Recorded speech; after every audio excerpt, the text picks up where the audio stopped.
Paper લીકના મુદ્દે સરકાર અને મંત્રીઓને સદબુદ્ધિ મળે તે હેતુથી આજે ગુરુ પૂર્ણિમાના પાવન દિવસે મંદિરમાં પ્રાર્થના કરવા જતી આમ આદમી પાર્ટીની મહિલા કાર્યકર્તાઓની પોલીસે અટકાયત કરી છે। આ ઘટનાના કારણે રાજકીય ગરમાવો વધ્યો છે। આમ આદમી પાર્ટીએ પોલીસની કાર્યવાહીને લોકશાહીના દમન ગણાવીને વખોડી છે। ગુરુ પૂર્ણિમાના પાવન દિવસે પેપર લીક રોકવામાં નિષ્ફળ નીવડેલી સરકાર અને તેમના મંત્રીઓને સદબુદ્ધિ મળે તે હેતુથી સુરત ખાતે મંદિરે પ્રાર્થના કરવા પહોંચેલા આમ આદમી પાર્ટીના પ્રદેશ મહિલા મોરચાના પ્રમુખ પાયલ સાકરિયા, પ્રદેશ સંગઠન મંત્રી મહેશ અણધણ, કોર્પોરેટર રચના હિરપરા, પૂર્વ કોર્પોરેટર કુંદન કોઠિયા સમેત મહિલા કાર્યકર્તાઓને પોલીસ દ્વારા અટકાયત કરવામાં આવી હતી। પોલીસને કાર્યવાહી સામે વિરોધ નોંધાવતા આપ નેતા પાયલ સાકરિયાએ આક્રોશપૂર્વક સવાલ ઉઠાવ્યો હતો કે શું મંદિરમાં દર્શન કરવા જવું એ પણ ગુનો છે। તેમણે જણાવ્યું કે ગુજરાતમાં છેલ્લા 10 વર્ષમાં 34 વખત પેપર લીક થયા છે, જેના કારણે લાખો વિદ્યાર્થીઓનું ભવિષ્ય અંધકાર અને નિરાશામાં ધકેલાઈ ગયું છે। ગત 20 તારીખે આરોગ્ય વિભાગ દ્વારા લેવાયેલી પરીક્ષાનું પેપર લીક થવા છતાં હજુ સુધી કોઈ જ કડક કાર્યવાહી કરવામાં આવી નથી। 12 માંથી 11 પ્રશ્નો વાયરલ થયા હોવા છતાં કામરેજ વિધાનસભાના ધારાસભ્ય અને રાજ્યના આરોગ્ય મંત્રી એવો બચાવ કરી રહ્યા છે કે માત્ર કેટલાક શબ્દો જ વાયરલ થયા હતા, જે ખૂબ જ શરમજનક છે। શું આખે આખું પેપર બેઠે બેઠું છપાઈને બહાર આવે તો સરકાર તેને લીક થયેલું માનશે? પાયલ સાકરિયાએ સરકાર પર આકરા પ્રહારો કરતા પૂછ્યું હતું કે સરકાર પોતાની સત્તા, પોલીસના દંડા અને દમનકારી નીતિઓથી વિપક્ષને ડરાવવાનો પ્રયાસ કરી રહી છે, પરંતુ આમ આદમી પાર્ટીના કાર્યકર્તાઓ પોલીસની લાઠીઓ કે દમનથી ડરવાના નથી। આજે તો માત્ર સરકારને સદબુદ્ધિ મળે તે માટે મંદિરે દર્શન અને પ્રાર્થના કરવા આવ્યા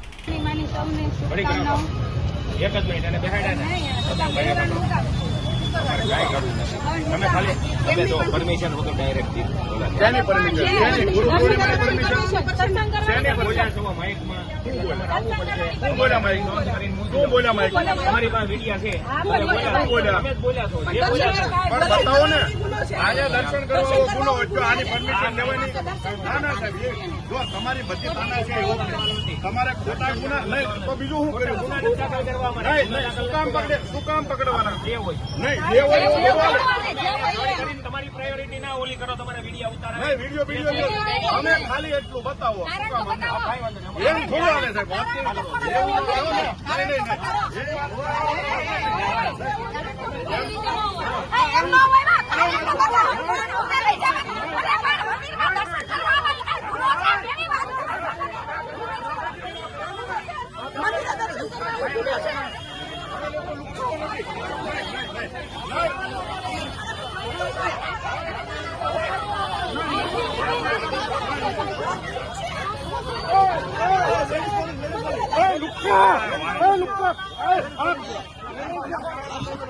સાહેબ ઉભા રહે એક મિનિટ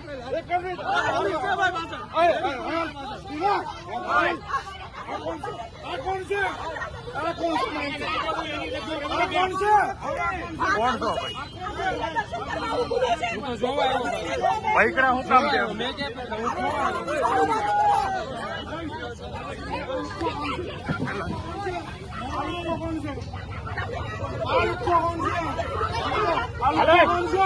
હાલે ભાઈ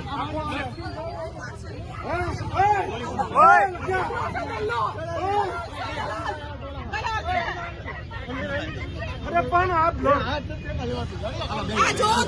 પોલીસ કેવી રીતે દમન ગુજારે છે? આ મંદિરમાં દર્શન કરવા આવવું પણ અમારા માટે આજે અમે સૌ આમ આદમી પાર્ટીની મહિલા વિંગ સાથે અમે લોકો કારગિલ ચોક ખાતે દર્શન કરવા આવ્યા હતા। ગુરુ પૂર્ણિમા છે। આપણને સૌને ખબર છે કે વારંવાર પેપર લીક થાય છે। ગુજરાતમાં છેલ્લા 10 વર્ષમાં 34 થી વધુ પેપર લીક થયા છે। લાખો વિદ્યાર્થીઓનું જીવન આગમાં ધકેલાઈ ગયું છે, નિરાશાની અંદર ધકેલાઈ ગયું છે। ત્યારે આજે અમે એ લોકોને સદબુદ્ધિ મળે અને હમણાં ગઈ 20 તારીખે એટલે કે 8 દિવસ પહેલા પેપર લીક થયું BAMS નું અને આજ દિન સુધી એમાં કોઈ કાર્યવાહી નથી કરવામાં આવી। આ પેપર આરોગ્ય વિભાગ દ્વારા લેવામાં આવ્યું હતું, એની જવાબદારી આરોગ્ય વિભાગની આવે અને આરોગ્ય મંત્રી ગઈકાલે એવું નિવેદન આપે છે કે અમુક શબ્દ વાયરલ થયા હતા। 12 માંથી 11 પ્રશ્નો વાયરલ થાય છે। લાખો યુવાનોનું ભવિષ્ય અંધકારમાં જતું રહે છે અને આ ધારાસભ્ય એટલે કે અમારા કામરેજ વિધાનસભાના ધારાસભ્ય અને રાજ્યના આરોગ્ય મંત્રી એવો જવાબ આપે છે અમુક શબ્દ વાયરલ થયા હતા, તો એનો મતલબ એવો આખું પેપર બેઠે બેઠું છપાઈ જાય તો જ માનશે। બાકી 12 માંથી 11 પ્રશ્નો લીક થયા તો લીક નથી થયા કહેવાતા। શરમ આવવી જોઈએ. શરમ કે પેપર લીક થયા પછી એમાં કડક આદેશો આપવા પડે અને જે લોકોએ પેપર લીક કર્યું છે એમના વિરુદ્ધ કાયદેસરની કાર્યવાહી કરવામાં આવે. છેલ્લા 10 વર્ષમાં શું કાર્યવાહી કરી પેપર લીક ના થાય એના માટેના તમારી ભાજપ સરકાર શું આયોજનો કર્યા? દર વખતે પેપર લીક થાય. 10 વર્ષમાં 34 પેપર લીક થવા કઈ નાની વાત નથી. આમાં સામાન્ય માણસ શું કરે? પણ આ તો તમારી પાસે બી શું બોલીને ફાયદો છે? કારણ કે તમે પોતે 4 કરોડના ફ્લેટમાં રહ્યો, 2 કરોડના કાર્યાલયની અંદર બેસો અને તમારો દીકરો તો વિદેશમાં ભણે. તો ગુજરાતના સામાન્ય લોકો માટે તમે શું કરવાના? પેપર જ ફોડવાના? તમારા કમલમને તમારા ઘર જ ભરવાના? અને તમને એવું લાગતું હોય કે આજે અમે જ્યારે ભેગા થયા છીએ તમે પોલીસના ડબ્બા અને મોટી મોટી ગાડીઓ મોકલી દીધી, અમારા ઉપર દમન કરાવડાવશો તો શું અમે બેસી જશું? ના તો અમે તમારાથી બીએ છીએ, ના તો તમારા પોલીસથી ડરીએ છીએ, ના તમારા પોલીસની લાઠીઓથી ડરીએ છીએ. આજે તો માત્ર અમે મંદિરે દર્શન કરવા આવ્યા હતા અને આ તમામ લોકોને સદબુદ્ધિ આપે એના માટેની પ્રાર્થના કરવામાં આવ્યા હતા. પણ જરૂર પડશે તો તમારા ઘરનો ઘેરાવો કરીશું, તમારા કમલમનો પણ ઘેરાવો કરીશું. એમાં અમને કોઈ નહીં રોકી શકે. જય હિન્દ.